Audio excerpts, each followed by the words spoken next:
కడప జిల్లా నెహ్రూ నగర్లో భారీ వర్షాలు కురుస్తున్న నేపథ్యంలో స్థానికులు ఆవేదన వ్యక్తం చేశారు. ముఖ్యంగా దివ్యాంగులు వర్షపు నీటిలో ఇబ్బందులు పడుతూ ఇళ్లలోనే ఇరుక్కుపోయారు.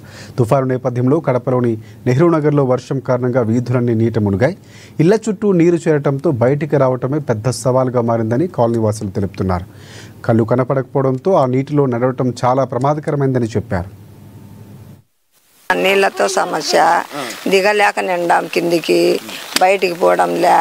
పిల్లోళ్ళు మేము ఆటోలు తీసుకునేది ఏదైనా సమస్యలు ఉంటే బయటికి పోయి తెచ్చుకుంటున్నాం. మా సమస్య మీరే తీర్చాలి సార్. చుట్టూ నీళ్లు, బురద నీళ్లు అన్ని గలీజ్ నీళ్ళు ఇక్కడంతా అవి అన్ని నల్ల జీవాలన్నీ. దీన్ని చూసేది ఇంకా మేము కిందికి దిగలేకనే ఉండాం సార్. అంటే చిన్న పిల్లలు అందులో కళ్ళు కనపడరు.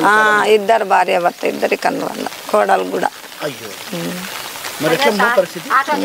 ఆటో తీసుకొని పిల్లలు స్కూల్కు ట్యూషన్కు ఆటోనే పోతారు సార్. వాళ్ళిద్దరు స్కూల్కి కూడా ఆటోలోనే పోతారు. మేము నెహ్రూ నగర వాస్తవ్యం. నెహ్రూ నగరంలో కాలువ కింద ఉంది కాబట్టి మా ఇల్లు దాదాపు ఇక్కడ 30 ఇల్లులు ఉన్నాయి. మా బ్లైండ్స్ ఇళ్ళే దాదాపు 10 ఇల్లులు ఉన్నాయి.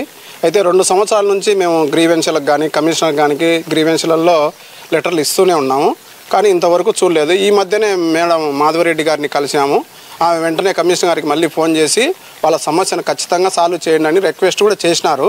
అయితే కమిషనర్ గారు కొంతమంది వాళ్ళ సిబ్బంది వచ్చి ఇక్కడ కాలువల ఎదురుగా ఉన్నటువంటి పూడికలు తీయడం జరిగింది, కానీ నీళ్లు మాత్రం తీయడం లేదు.